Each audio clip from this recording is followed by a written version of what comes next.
babe, I gotta tell you that it's an you and me, Holmes, you and me. Ride it till the sky and sing it till you die. Oh, Avenista, fly. And to believe that we are the true kings and the people, and you know we sing it loud to the crowd, New Eagle. You got to believe that I'm gonna show you how, and I'm gonna show you. The infinitely majestic, cutting through the sun as we levitate. Aerial designs from the mind that would meditate. Earthbound, as a touch sky to the ground. Now let me tell you how the king rocks to the sound like this. For bliss, don't think you'll miss the bullet with the beat to the clouds we kiss. Now this battle flag is a blazing blue-white to take flight high across the Orient seas. Cruise in the wind like a tropical breeze with the ease. Maneuver to the beautiful expanse. I'm covering the mic with my lyrical wingspan. Fly with the spirit of a new frontier. We are the kings of the atmosphere. Like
Coming up next, SPARC, Spouses, Parents, Children, on Radyo Katipunan 87.9 FM.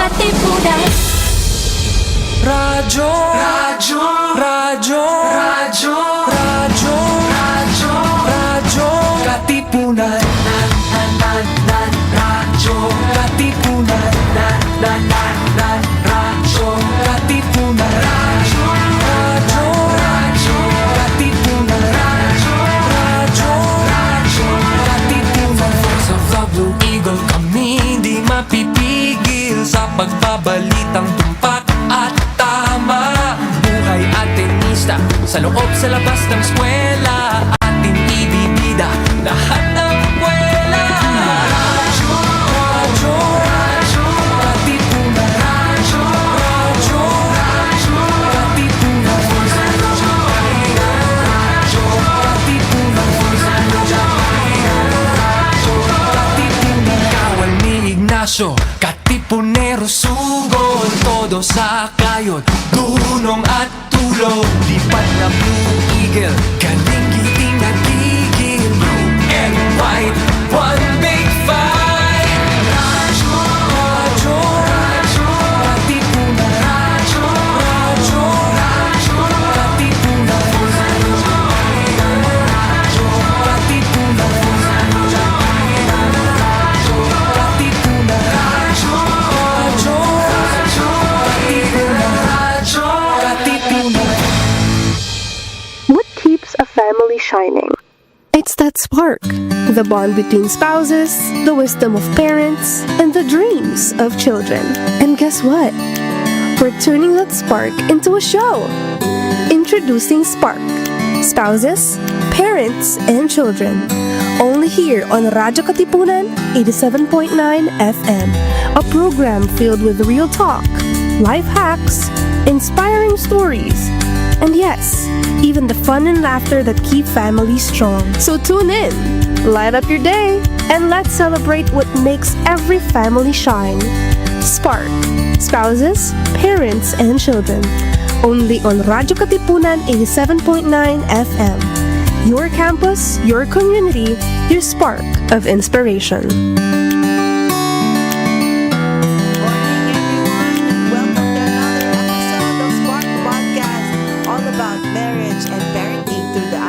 spouses, parents, and children. Good Monday morning again, everyone, and we're keeping you company. And of course, today, and this program is brought to you by CBX Network, Radyo Katipunan, the Discovery Weekend, and the Love Institute. Welcome also to all our listeners over at Radyo Katipunan, 87.9 FM. Those watching over at YouTube and the Facebook pages. We are, of course, always broadcasting live from the GESCOM building of the Ateneo de Manila University over here at Loyola Heights, Quezon City. As always, I am your host, Coach Aiza Caparas-Tabayoyong, keeping you company and hopefully stress-free despite the traffic and rush of Monday mornings. And for today, we will be talking about being pregnant and having babies because our episode is entitled It's a Kid's World, Pregnancy and Parenting Young Children. What is it really like? Anticipating new life, having it grow inside of you, and preparing for after the birth and actually dealing with all the challenges of a newborn baby. What is that like? At para samahan tayo sa usapan ngayon, we have a couple that has been married since June 2002. Parents since about late 2024, tama ba? Last 13 months ago, almost 14 months ago. My math is not mathing right now. And as proof of their intentionality in their relationship and in their family life, they took not just the marriage preparation program prior to getting married, but also the school for parents in preparation for their having a baby, being parents, both from the Love Institute. The wife, Colene, is a professionally trained chef, an entrepreneur, and currently working in their family business of importation and trading.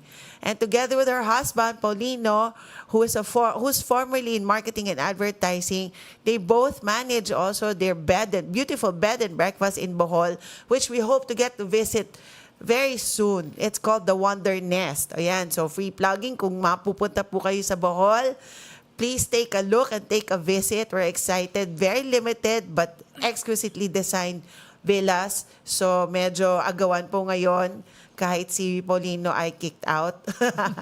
But most of all, I guess of all the hats they wear, their proudest being the parents of a 13-month-old, almost 14-month-old Kailani. Please welcome to the show, Colene and Paulino Servado. Please greet our audience. Hi, good morning, everyone. Hi, good morning. Colene? Hello, good morning. Yes. Paulino is calling all the way from Bohol. Colene is calling from Green Hills, San Juan. And of course, our regular resource person, she and her husband are the current chair couple of the Discovery Weekend. They're the founders also of the Love Institute. And she co-authored several books, including Helping Our Children Do Well in School, Growing Upward, and other relationship books. Please welcome back to the show, as always, Coach Maribel, Dionisio. Hello, good morning. Oh, we're going to go down memory lane, our past 20 years for you. Almost 40 years of childbirth. Yeah. Of childbirth, pregnancy, and all that, right? Yeah. So again, and we encourage everyone to participate and join us in our conversation via the comment sections of Facebook page and of course YouTube channel of Radyo Katipunan. And yeah, I'm wearing my Filipiniana attire ngayon in celebration on Wednesday of the 40th anniversary of the EDSA Revolution. So, inaalala natin yan. Parang ano lang ako noon 2 years old. No, joke. I was pregnant at that time. Oh, wow. Yeah, with Very Rafael. good. Yes. So timely. So, tama, Timely. 40 years ago nga yun. Diba? Yeah. Honestly, mga ano naman ako. Basta, twins. Hindi ko na sabihin yung exact age ko nung Okay. nag-EDSA. Twins ako noon. Okay? But also, a much-needed congratulations and shout-out to the Ateneo boys football team, the high school football team, for winning a much-needed game in the Cheers! UAAP last Saturday. Nako, super madugo and controversial, but we won. So congratulations to the entire team, to the parents na mapaos-paos na sa kaka-cheer, and of course, And your son, to the of course, boys, Roman. who trained so hard and so much energy and sweat going out of that, no, buwis buhay talaga. But let's get started with our today's topic because I'm so excited. So, Colleen and Paulino, just like I'm curious, although we can do the math, how long did you wait before trying to have a baby? I mean, you got married June 2022. Did you plan on having a baby right away or did you wait for a while? What was that like? Colleen, let's start with you. We waited for about a year and we really wanted to focus on ourselves and travel. We ended up traveling almost every other month. Um, and when we did decide we were ready to try. It still took us quite a while. It took us like around 7 months of trying. How about Paulino? For you, did why wait a while? Why 1 year? What was the reason behind that? I think you're Sounds muted. muted, Paulino. Yeah. Yeah.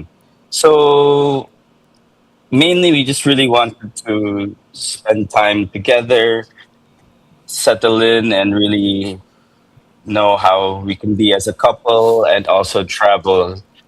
We really like traveling, and we realized that once there's a baby, that'll be very different and won't happen for a while. So we spent 1 year traveling a lot.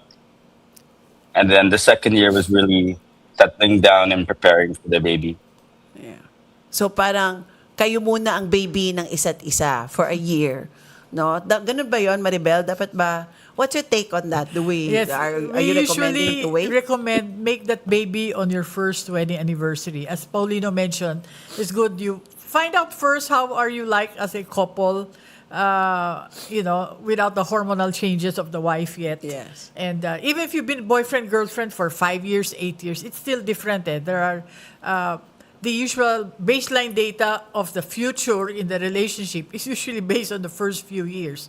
So yeah, so you were able to create many happy memories with your travel and maybe talk about a lot of things also about each other because travel will really trigger certain good stuff and also the unpleasant stuff that's good to discuss already Yeah. before the baby comes. Yeah. Of course, this is our planning. We always defer also to God's other plan for us. Like kami, we plan also to not have a baby for a year. God has other plans. We had our baby after 4 years, almost 5 years na. Wasn't that good? 4 years of having just Yes, together. of course. Yeah. After the first year, everybody was already like, oh, where's the Worried. baby coming? Ano na, buntis ka na ba? Yung nauna pa lumaki yung tiyan ng asawa ko kaysa sa akin. Nike, I love you. Pero after a while, we realized it really was God's time talaga. And Right. when everything else was settled. So, yes, God gives us a child when we're more set Yes. to be parents and preparing by investing on the relationship first, Right. on the marriage first. I think is a very good strategy also. Actually, and plan. experts say 1 to 3 years if you can postpone having that baby, so that it's really a couple orientation that's really strengthened and Yes. developed before the baby comes, because the baby can be can create a lot of chaos. Yes. And speaking of first baby, shout out to our regular viewer, Rose Tabi, for joining us this morning. I guess your class is done. But tatanungin ko naman on maybe with Paulino first. Take us back when you first learned that Colene is pregnant. Ayan. How did you both react, especially you, starting you first? Or who was the first person you told, you spoke with? So we were trying for a couple of months. I think a total of like 7 to 8 months. So the first 5 months was more casual, and the last 2 months was a bit more strategic and more timed. So we were actually getting a bit tired and anxious. So when we found out, it was a mixture of excitement and relief. That it finally worked and we were healthy and our baby was coming. And I was here in Bohol. Colleen told me through a video call. It would have been nice to be physically together, but but we found out that way. And then I was with my dad here in Bohol, so he was the first person that I told. Aw. And dad said, Lolo na ako. Congratulations! So yeah, they knew and were also excited. So the fact that it happened, they're really happy. And Colleen, what was it like for you naman when how did you know ba pregnancy test or you went to a doctor? Yeah, so we've been, yeah, since we were have been consciously trying, so we were kind of expecting it, and then actually we were, me in particular, we were starting to get worried na kasi the doctor said you should try at least for a year before you come back to the doctor and like do all these tests and whatnot. Um, because Kalina's slightly older. I was like, okay, I don't want to wait for a year. Let's try 6 months. Ako pala yung anxious. So I said, sige, if 6 months wala pa, let's do all the testing now. So I actually, a week before I found out, I already did all the tests. So parang napagastos na kami. And then, napansin ko na, yun nga, my period didn't come. So I was like, okay. So video called Paulino, and we actually did the test together. And I was like, oh, pregnant. So sayang, dapat, hindi pa wala akong test. Yeah. So I can Pakita mo imagine systematic the joy. si Colene, no?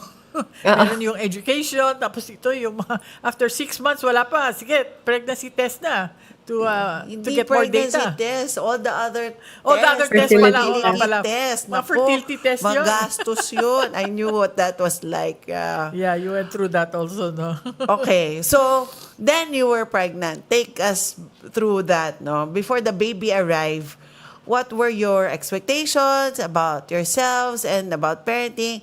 And then in reality, how did that play out? What was that? Siguro Colleen mo na dahil ikaw naman yung actual nagbuntis, pero hindi ko alam kung naglihi rin si Paulino.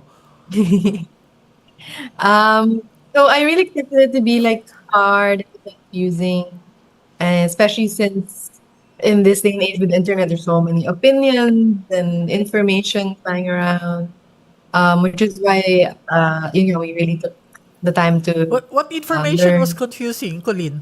Parang was so much and so much variety. Yeah, there were so many methods, diba? Like as simple as feeding the baby. There's so many options and Yeah. opinions. Like parang some, especially for breastfeeding, they say breastfeed on demand. Yeah. And some say like, no, dapat may fixed schedule para hindi siya snacking all the time. They can eat in bigger chunks. And then some would not feed sa gabi para masanay daw na matulog through the night. As early as the newborn, which some doctors say bawal gawin. So, yan. So all that, inaaral mo na even when you were pregnant pa lang. All I was the- asking around, which led to more questions. So asking Ayun. around and you're reading many books. If you have several books that can really contradict, right?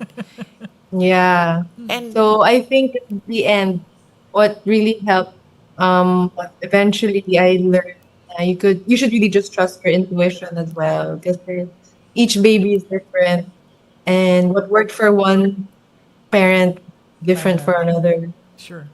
yeah. For Paulino, I know you work a lot in Bohol because your property you're managing is over there. What kind of support, and even when you're in Manila, what kind of support that were you able to give to Colleen? What did you see na kailangan niya at that time when she was carrying? Well, leading up to the birth and during the pregnancy, I lessened my time in Bohol and spent more time in Manila to really be physically with Colleen.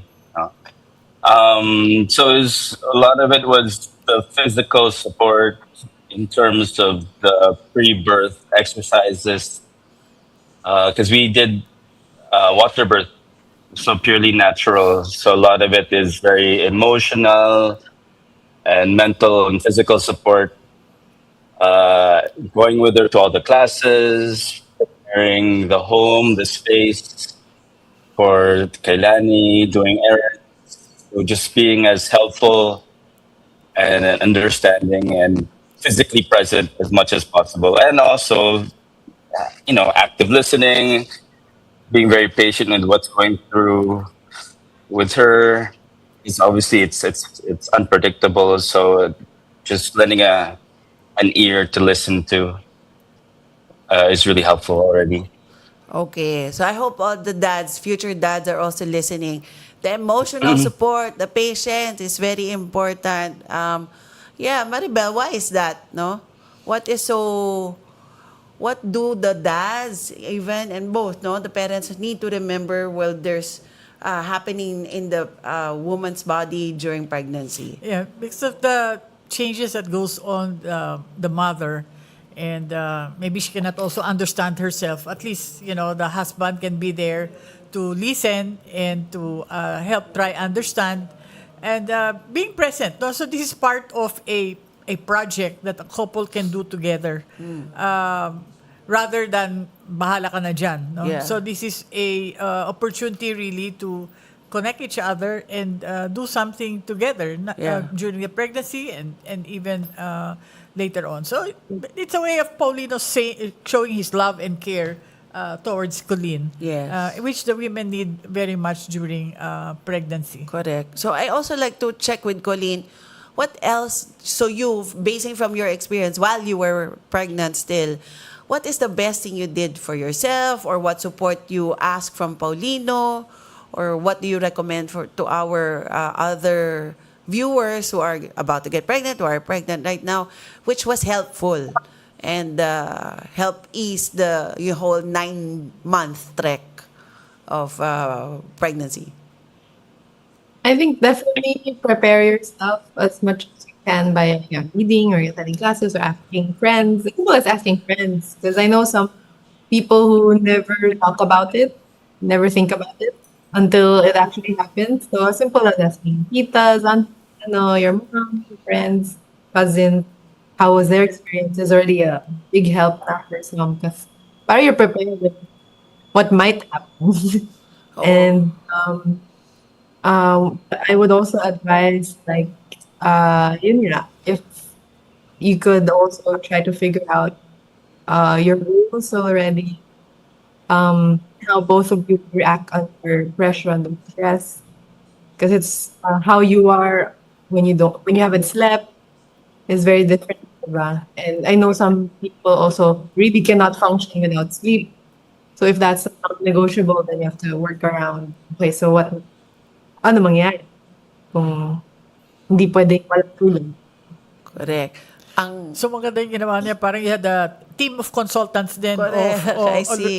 Yeah. of mothers, whether their kids are very young pa or older. You can learn from their experiences, di ba? There's a variety.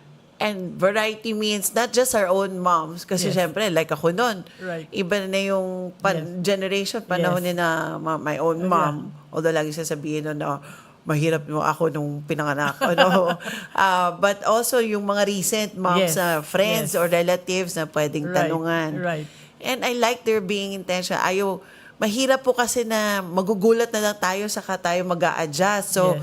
what Colleen and what I'm hearing from Colleen is they were very proactive in the preparation para alam talaga yung kailangan pwedeng i-anticipate. And getting to know yourself. What Right. triggers you, your moods on a normal basis. And ngayon, may hormones rushing in kasi nga buntis, no? And communicating that Your to your spouse. And Correct. the spouse actively listening. I also like to highlight when Paulino said that, no, active listening. Hindi lang yung, yeah, but really verify, maybe, and what's active listening, Maribel? Sasabihin ni Pakiremind. Paulino, is this what you're feeling, Colleen? You're feeling nauseous and you're parang you want this kind of food or you don't like this kind of food now? Am I correct? Ganyan ba? Hindi ko alam. Parang- Sa effort ko, tita, Ha? hindi to palagi, but the mindset na kailangan ganun Okay. is there. Okay lang yun. Basta na hindi palagi. Pero at least you're familiar. You repeat in your own words what she just said. Tama. Apo. Diba? Without arguing, okay. So what do you want to do? Because usually they have a solution naman din. And that is really pogi points for you, Paulino, pag ginawa mo Pogi yan. Naku. points. May Natatawa lang kay Paulino, meron kagad siyang waiver. Not all the time naman, like, I'm like that. Kasi mamaya kumontra si Colene. Hindi But at least that's the ideal. Yeah. Siyempre, may mga moments din tayo na we go to our default way of talking or Right. default way of listening. But again, as we learn to be better parents, better spouses, we are unlearning the old default, the not so productive default way of talking and listening, and learning and trying to get muscle memory of Gusto the niyo ng word. refresher? Meron kami sa March 1, Discovery Weekend Mentoring, hybrid. So meron yan Zoom. You can, the Art of What's the Fighting. topic? Art of Fighting Part 2. Even if you didn't attend Part 1, that's all right. Anyway, you had the sessions in Love Institute.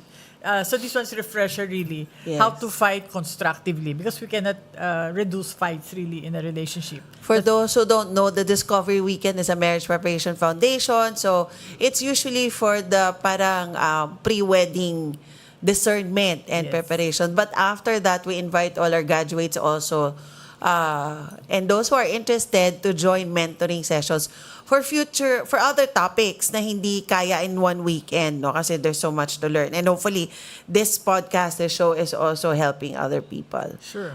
Yes. So, okay. Next question. And again, we invite all our viewers to shoot any questions you may have. Lalo na if you're preparing and pregnant yourself or you have young babies, you want to consult our newly parents who are going through the same experience, feel free to ask us on Facebook or on YouTube. Okay.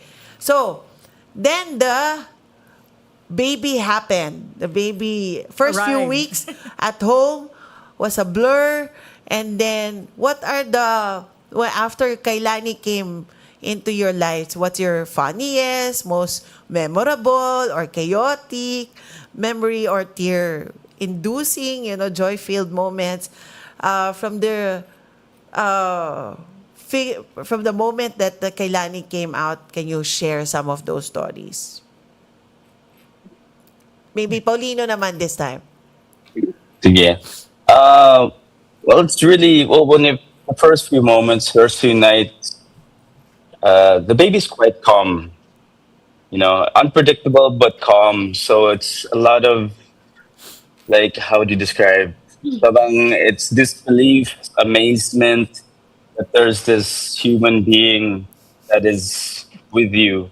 Na hindi na lang kayo dalawa, pero tatlo na. So the first few weeks, I'd say, was really, really nice. But I think the most, hindi naman chaotic, pero I'd say actually scary. Sometimes hindi mo alam kung kumusta siya. Diba? Kasi doesn't talk, doesn't really cry, but she or the baby gurgles, makes all these weird sounds. Tapos hindi mo alam kung okay pa siya, buhay pa siya, is she choking? Diba? Kasi it's not so much that you can't sleep kasi umiyak siya buong gabi. It's more the anxiety of, is the baby alive? Diba? Parang like, okay lang siya nandun, diba? Yeah. Diba? So it's really that. So it's a bit funny looking back. Pero in that moment, you're really like, oh my God, is this baby okay? Yeah. I can imagine, no? First few, kaya sineselebrate talaga ang first birthday after 12 months kasi hulaan, it's a sensing game, it's trying to interpret every cry, Even with all the readings, no, Colene? I wonder how much of that really came about or really helped you in kung terms by of... the book ba si Kailani, what ko hindi, pero calm down. How about you, Colene? Share your memorable moments. To add to what Paulino was saying, like, that was not also in my research na maingay pala matulog ng mga newborns. Na yun nga, they sound like choking. Pero normal lang daw pala yun. I would describe the first few weeks was honestly really pleasant because it was still pretty calm. She was asleep for the most part. I think we were lucky in that sense because I do know some parents who come with a cranky baby. Yeah. So she was a pleasant baby, sleeping most of the time. Okay. First few weeks. It wasn't until the 6th week which apparently is textbook. That's when they start waking up Yes. and becoming more aware and more fussy. Right. So that's when we started struggling. And the first month I had was blessed to have my mom help me. Um, it was really peaceful, and it was really like a parang secret time that we got to bond in her. Yeah. Um, yeah, exacto. During the 6th week, she also went on vacation. So that's when we were like, oh no, oh no, no. On the job Yeah, training. and that's when we started looking for help. And even the process of looking for help was really difficult because syempre, aside from trust, knowledge, you have to see if you're a vibe, you get along. And being someone who just gave birth, you're also in a sensitive time. So parang kahit anong, mm, parang nakakainis din another person because you're still a stranger in my house touching your Yeah. baby. Yeah. That was But at the same time, you also have to learn to accept help. Diba? yeah. Um, but yeah, I would say one of the more memorable moments was when um Paulino would feed at night. Kasi we were told na yun nga, we should ideally feed every 2 to 3 hours. And I was also breastfeeding, so even if I was asleep, gisingin daw.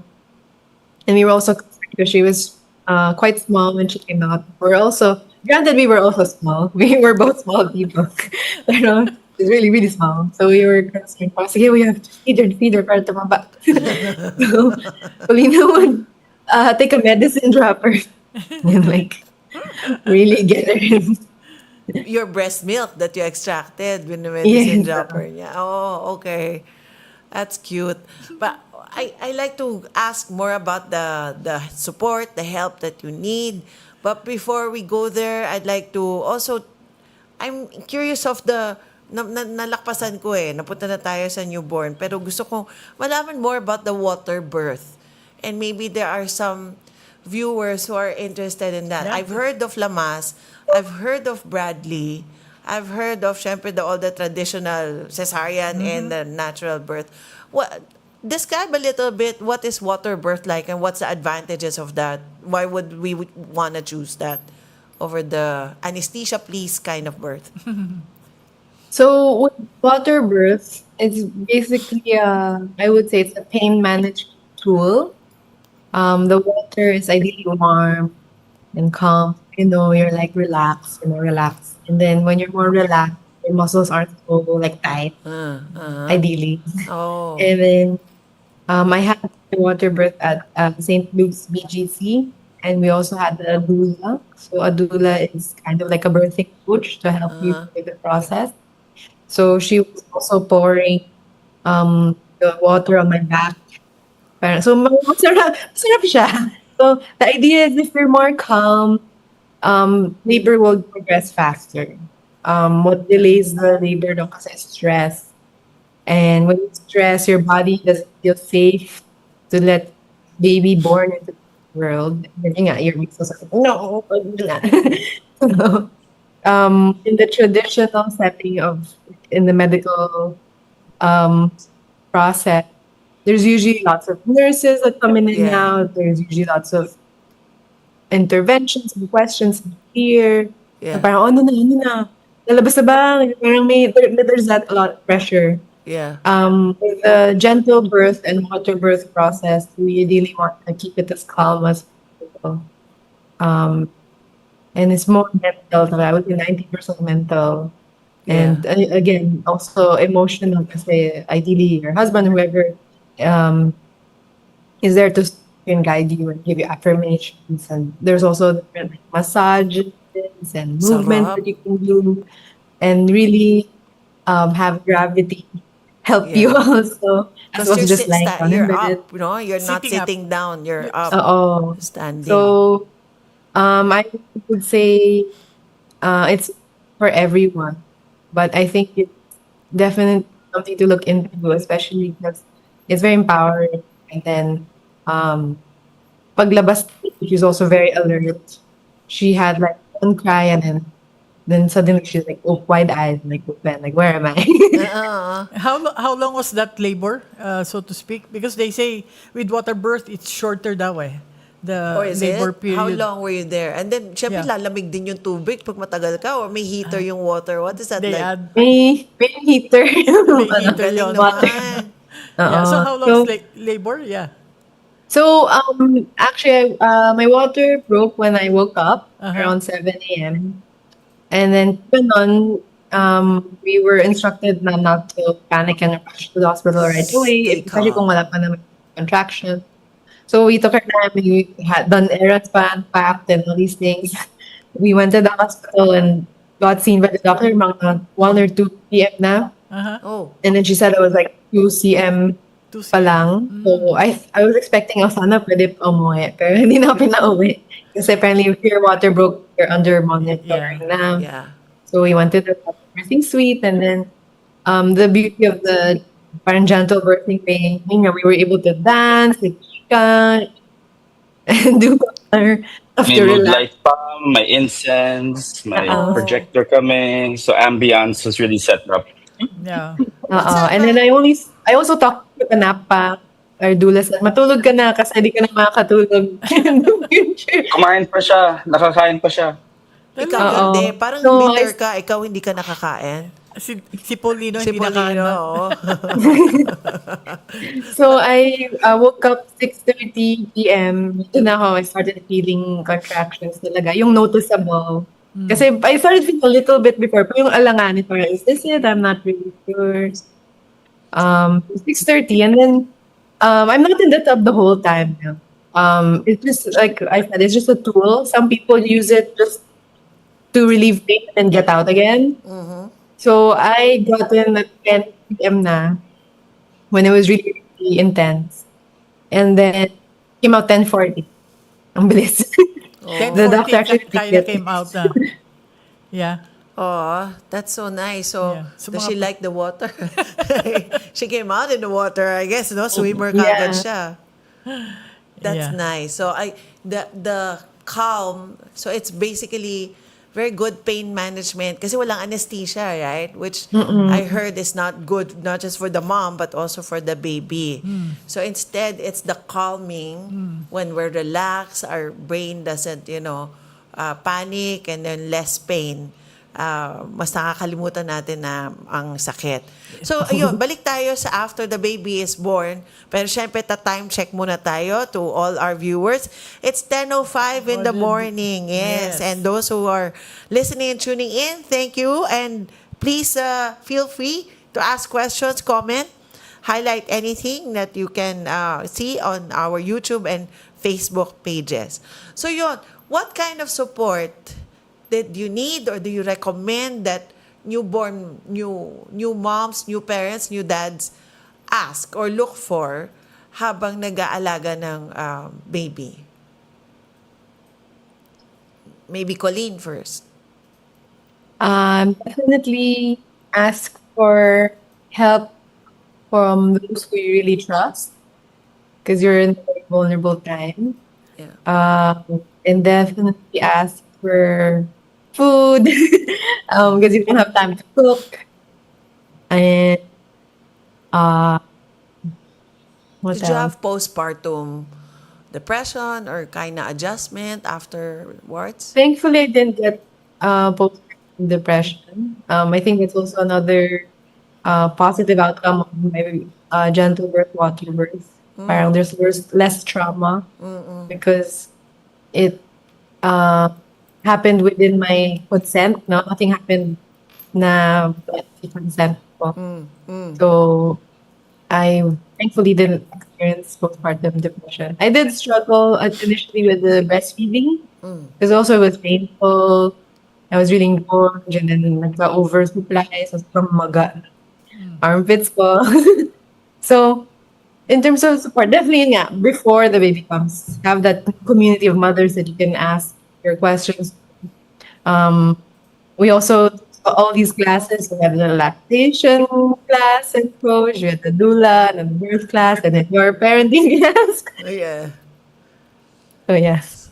So, get from the experts, people you trust, people who can give you food because you cannot cook, and maybe help in the bathing and changing diapers of the baby.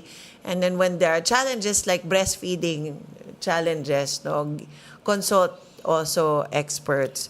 I have And usually they say when the wife is pregnant, the husbands parang they don't know where to put themselves, or are they, part of the circle or what. So how was it, Paulino, with the classes and all? To what extent it helped you still, connect you with each other and connect you with the experience of being a father So soon? in other words, why would the dads need to attend the classes also, even if you're not the one giving birth or Well, I breastfeeding for guess that matter?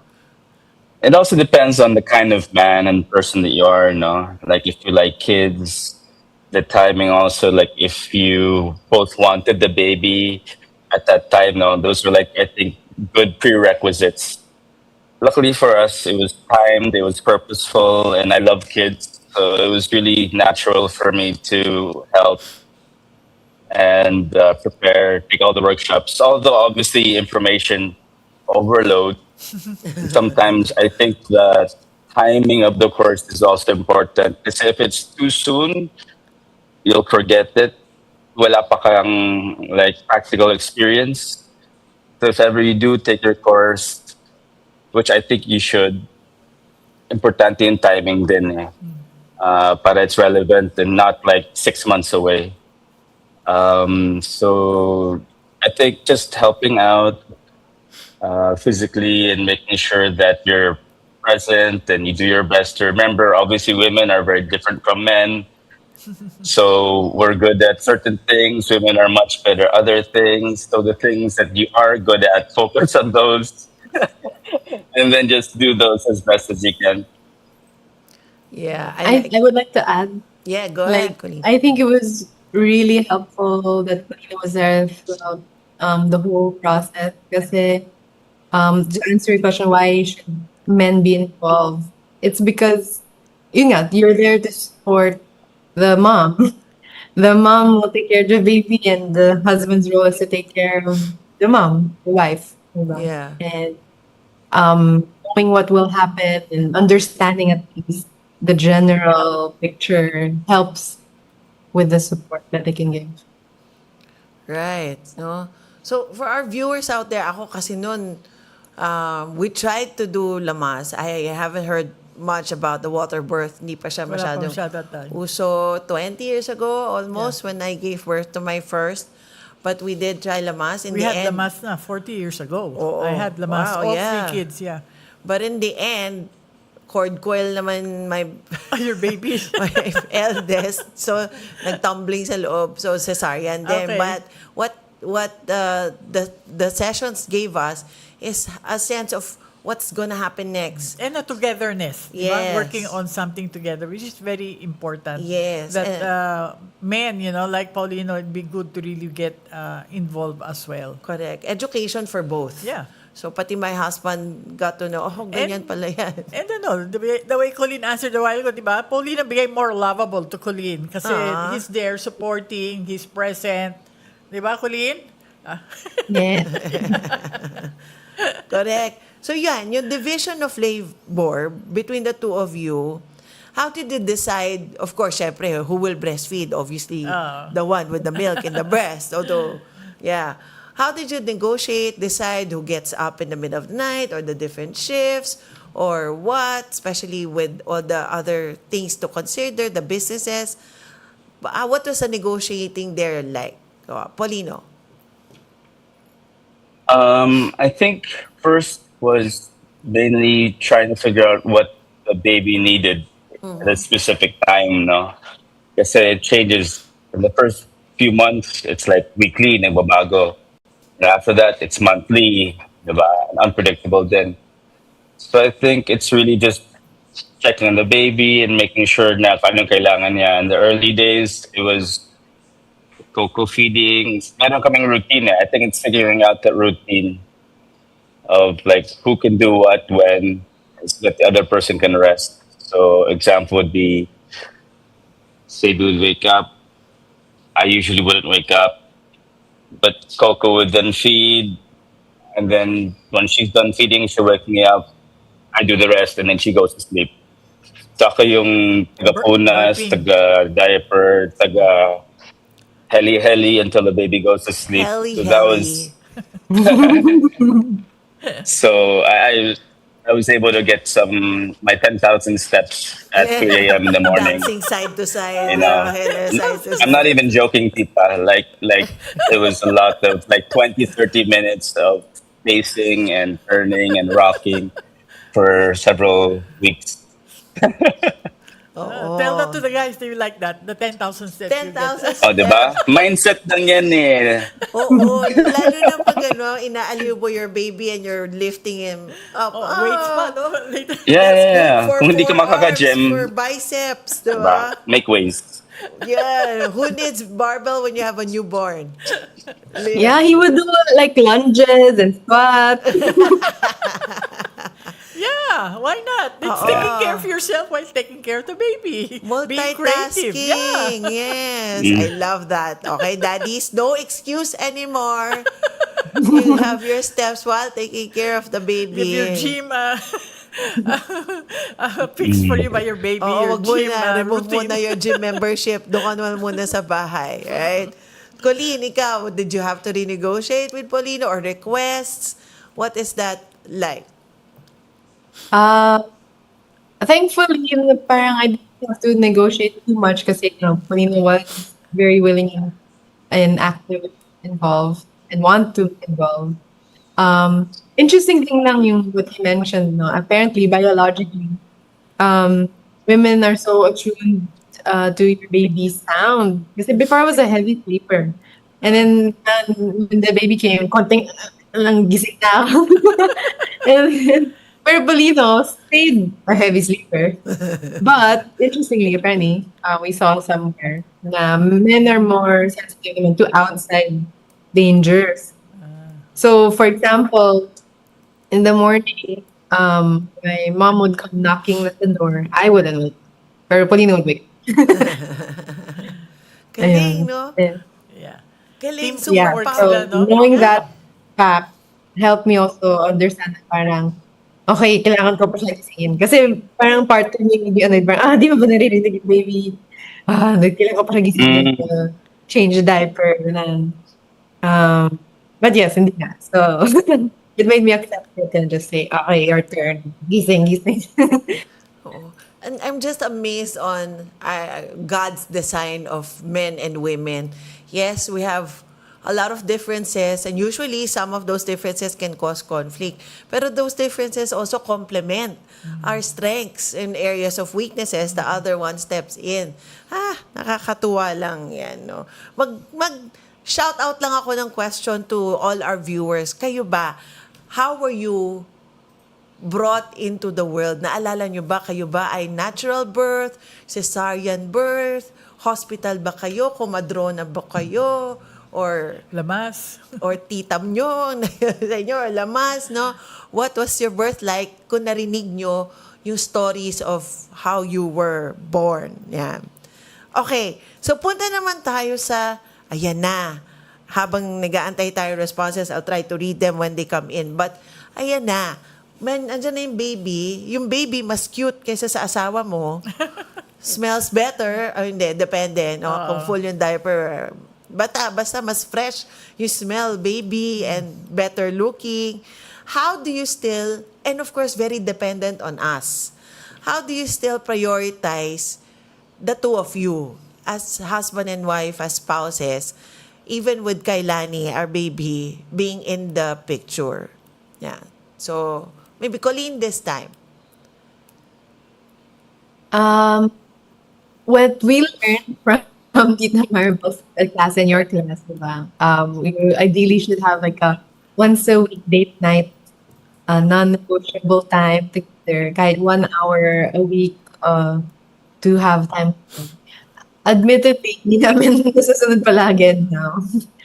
It is a challenge during this first year of life where, especially if we're both working, we both have multiple jobs, businesses.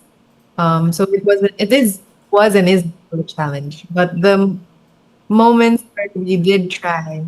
Um, kaya naman. We just really had to make more effort to plan for that date night.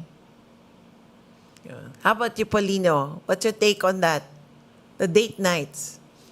Or date breakfast, Uh, pwede naman eh. Date Or breakfast. yeah, date I was about to morning. say it drastically changes from just a couple to when you have a kid.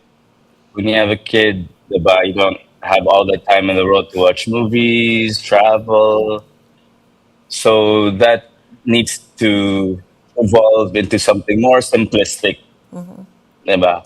It's really finding a quiet time during simple dinners at home, talking before bed when the baby's asleep. It's really those really minute moments. Because all the big stuff will be gone for a while. We'll come back bit by bit, and that's what Coco is saying. Those require more effort to plan for. Like I think one example would be we did a baby moon. A what? Diba? It's a thing where right before the baby comes out, you do one last trip. Ah, 'Di ba? Parang kung baby may moon, honeymoon, like ito baby honeymoon. moon. Okay. So in baby moon, we went to the beach, went to Zambales, got to really rented a small house directly at the beach. Walang ibang tao. We just really wanted quiet time na kami lang with nature because I think that's what we missed the most. So ganon, like that happened once, di ba? And instead of, I don't know, a year. So, but it was very purposeful. And when we did it, we felt refreshed. But then after that, going back to the small meals, small talks, it's really just those moments that matter by that time. Nice. Yeah. Nice. Baby moon. I'm learning something new. Baby Thank you for moon. that, guys. But that's nice. They have Yeah. their at least dinner chat and before they go to sleep. Sleep. But really, going out you can. If when your mom is back, that's what my mom did. 3 weeks after Rafael came, she said, "I'll take care of Rafael. You go watch a movie." Pero movie is not really good kasi one, it's too long. Parang the mom wants to be back home. Yeah. And if you're nursing, your milk is spilling after some time. So, Oh, I have a funny story about that. huh? I have a funny story lang because I think Sige, this share is nga. Story very, lang it's a yun. good example. Kasi this is really our very, very first effort. Naalala ko that 3 months kami nakakulong sa condo. And we're like, okay, labas na tayo with Kailani. Kaya na natin. Diba? Let's go. So we said, let's go downstairs to the mall. Go, you can have your nails done, get a foot massage. Diba? So, so we went down. Sabay kami dapat. And then we go inside.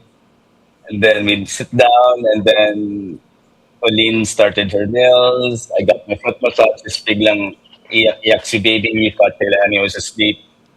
So I didn't end up starting because that was when Kailani pooped the diapers. I was changing a diaper outside nails salon, the crying baby.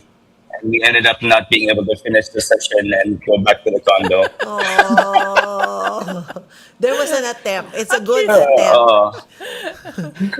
Well, the next one is going out without the baby. If there's somebody you can trust to keep the baby at home for an hour or 2 hours, then you can have your massage. Yeah, which or happens nails now. Our moms, and especially Colene's mom, Yeah. But helps us with that. ask Coach Maribel, why is that important? And I've heard this. I've seen reels of people espousing prioritize your spouse rather than your baby. May mga reactions. That's being a selfish parent. Oo nga. Oh, you have a baby who Yeah. needs you. Why would you prioritize your spouse? And You the should baby is so prioritize tiny, the baby. so helpless, di ba? Bakit nga ba once Because and for all, Maribel, we want to importante give the to. baby a happy set of parents Yes. who are happy as husband and wife. Otherwise, and there's things that are continually happening between husband and wife. And so we need the time out also to sort this out. husband and wife role cannot be put on hold. Yes. Because problems will really be a lot bigger if you put that on hold. So, the date nights, going out, maybe the beach, wala na muna unless Kailani is there. But bring somebody who can take care of Kailani while the two of you are just walking by the beach. But the key here is continuing the friendship as husband and wife. Because the baby needs that kind of happy, or at least that's what we want to give our babies, a happy environment for them to grow up. Yes. And besides that, baby will leave us one day, Yes. which was happening already to us. Yes. Maybe for Paulino, no, unthinkable. No, she's just 1 year old. But really, Iiyak yan. it is a struggle for couples to continue their marriage, that Yes. friendship. Yes. Because there will be many things to work on also. It has to be simultaneous, parallel, Yes. together. Yes. Yeah. So wag pong pababayaan yung relationship ng parents even with the newborn, pero para-paraan. Kailangan tayo, we have to be strategic And then about the this. team of caregivers, kailangan. Yes. Mother-in-law. So, mother-in-laws, Yaya, aunties, yeah, titas. friends, Yayas you can Yeah. trust. As Colene said, it has to Right. be trustworthy. Na pwedeng samahan We had ng a couples friends. group. So when we brought all our kids who were mga 1 or 2 or 3 years old, we put them in the same playpen, let them play, and the mothers and the fathers can talk. So we Yes. have to create really ways to do it that we don't have to spend money, Yes. Group of friends with similar ages of our children will really help also. Especially now with the age of my kids, no, the Gen Zs. A lot of their classmates have parents who are no longer together, or even if they're together, they're not happy, and you can see it trickling down. The unhappiness in the marriage, it's trickling down to the kids, to the teenagers, to the young adults. Ayun ang gusto nating iwasan. Happy parents, happy babies, happy children. And that's why it makes sense now na before the baby happen, fill the love tank of the couple. And gusto ko yung concept ng baby moon. May honeymoon ka na. May baby moon. May baby moon ka pa. So, go on that trip one last time before the baby comes, because para may panghuhugutan tayo ng love and energy. And the weekly time really of the couple, or yung daily chat of daily or 3 times a week chat of 20 minutes will really help the couple manage challenges that will come their way. Yes. And if you have to think of it, you're doing this because you love your baby, you want your baby to grow up in an environment. But the thinking of many parents kasi parang the baby needs so much time and we have to be there always. You know, ako looking back, I could have left my kids pala longer and I could have done something for myself or together with Alan. Buti lang the time with Alan, I was there.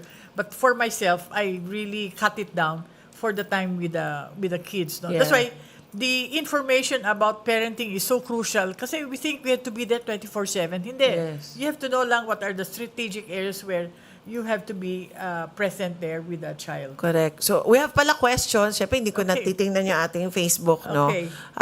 But while I'm reading this, maybe you can invite or on our next Okay. School for Parents for the Alright. Love Institute na na-attendan din if ni you want Colene and a Paulino. refresher course for Colene and Paulino, we will start March 7, the School for Parents batch 14. I think you attended batch 5 or Wow. 6. Yeah. Few years back. Even if you say, those parents who attend while they're pregnant, iba pa nga, hindi pa nga pregnant, nag-a-attend na. And there's some information that will stay there, at least the deliberateness about even the communication that we teach there, or about, you were saying, Colleen, parang not to really, I don't know, do you dance the baby to sleep, or parang that sensing of spoiling the child or attending to the child. So these are things that we need to learn beforehand in the true meaning of parenting, that we have to start from the beginning. Otherwise, we might have to do repair work later on. And we need refresher courses. So they can just go to the Facebook of Love Institute for the School for Parents Batch 14, starting Yes. March 7 with 8 modules. Yes. And we have a Zoom class every Saturday at 6 p.m. That one, you can even listen to that and learn from parents who have older kids what to do or what not to do. Okay, thank you. One quick question. Do you have an open budget for the needs of a newborn or young kids, Paulino and Colene? Or do you assign a specific amount? Naka-budget ba yan or whatever the baby needs, game? We have an estimate budget on. I think very different yung I was more actually tracking the preparation and all the items you buy before and then the birthing and the medical stuff. Or after that, hindi ko na na-track. Pero it can really depend on the parents also kasi you can have a stroller worth 100,000 or you can just borrow a stroller from someone, diba? Yeah. So there are many ways to make the bed. Like for example, the crib, we were able to borrow from Tita Maribel a bassinet, Yeah. and we were also able to borrow many other cribs from other people. Right. So the right. bassinet reached you na rin? Yes. Yes. Got to- Umikot na sa akin yan. Oh my. Her Wow, kids that's also use awesome. that bassinet. Yes. That's Oh, wow. nice. How about Paulino? Budget or open? Well, you can do a rough estimate of what you think you will need, and as Coco was saying, items can vary. But there will always be, kumbaga, like the capex. There will always be the fixed cost, diba? Like if it's breast milk, obviously, tuloy-tuloy yan, diba? So I think, well, luckily, we are breast, so that's big savings, and lumilipat sa effort and time. But in terms of savings, malaki siya. So having an idea like what the kid might need in a span of time, coming up a list, and then deciding what is actually needed. And don't buy random things in advance. And yung mga presents, yung mga yan, like, if as much as possible, if you are close to these people, communicate kung ano talaga yung kailangan. Because if not, you're gonna get 10 cribs, 10 pairs of backpacks, or whatever, diba? So sayang lang din yung mga gifts if they are redundant. Yeah. So yeah, come up with a list, see what's necessary, and then choose which fits your budget. Yeah. So I think it's hard to give an exact number because there's so many factors. Like for example, as simple as diaper. We do cloth diapers, so it's expensive initially, but tipid in the long run. Yes. Right, So you have to laba. Yeah. May So- ROI naman siya, yung Right. cloth Oo. diaper. Yeah. Okay, so we're in a blink of an eye, the show is about to end. So let me just get one last quick messages from the two of you for our viewers, and maybe to answer what makes it all the exhaustion, the expenses, and everything worth it with your newborn. Maybe Daddy first, Daddy Paulino. What makes it all worth it? For me, it's really seeing Kailani grow in milestones, lalo na the 1 year period kasi doon mo talaga makita yung personality, yung physical attributes, lumalabas na, tapos you get to see our guests kung kanino galing, sa akin ba, kay Colene ba. And the most is probably seeing the unit, the family unit, is me, Kailani, and Coco. Lalo nung pagtulog ng baby, parang it's a very sweet moment. Yeah. And then for the final words, Tita. Tama ba? Yeah.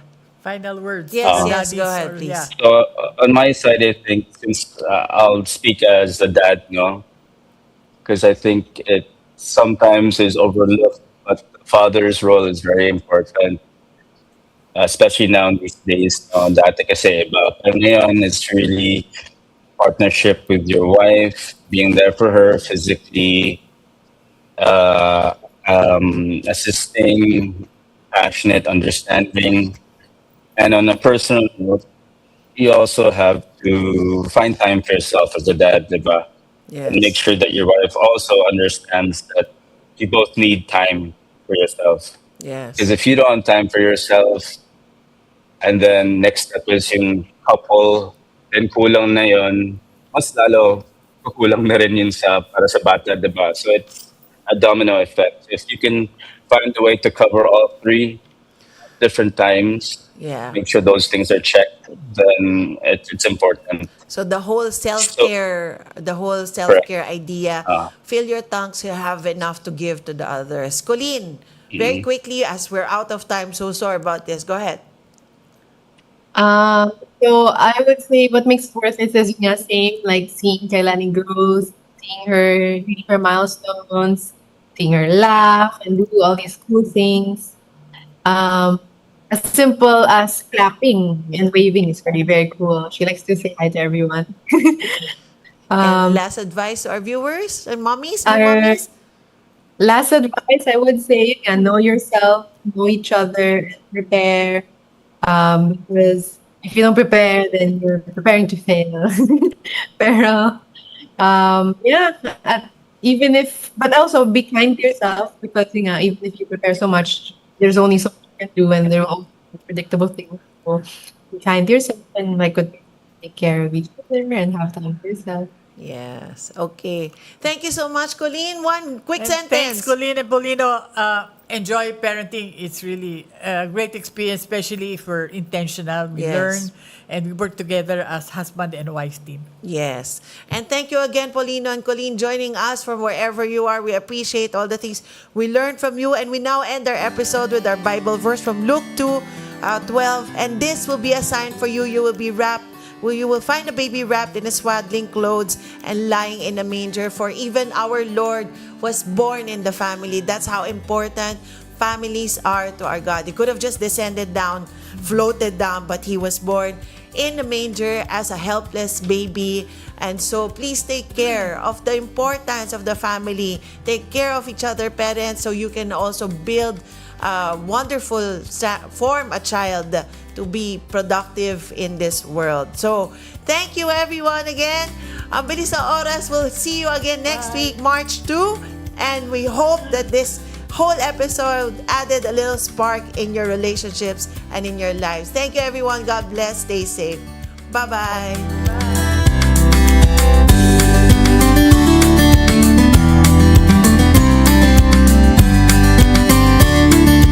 What keeps a family shining?